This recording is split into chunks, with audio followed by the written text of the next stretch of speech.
So, as an international student in the Netherlands, you have a lot of opportunities to get funding or scholarships. It depends if you're a European student or a non-European student, and especially what kind of topic you study in your school.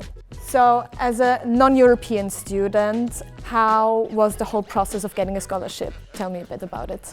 Yeah, there are a couple of options for you as a non-EU student. There is the Holland Scholarship, which is the most popular, which you can find on the finance section of the website.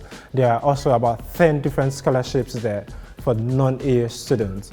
If you want to go beyond that, you can also check for your prospective institution. You can go to the website. There are also sections that are dedicated to non-EU students for funding and for scholarship. A number of these funding are 50% funding, some are 100%. So you just have to look properly for what you want and be able to start your application process as fast as possible. Okay, but so you went through the whole process. Do you have any tips and tricks for new students? Yeah, the first thing is for you to decide the institution that you want to study at. You pick your institution. Afterwards, you search for the funding options that are available for these institutions.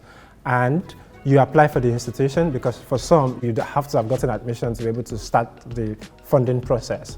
Immediately you have your admission, you start writing those essays, start drafting. The more earlier you start writing them, the better for you. After you are done writing, you have to constantly review so you can erase every error that might be in it. But keep an eye on the deadline, because it is very important that you submit before the deadline. Okay, to sum it up, start early, keep in touch with the deadlines, and as well get a lot of help and reviews from your friends and family. Good luck. Good luck.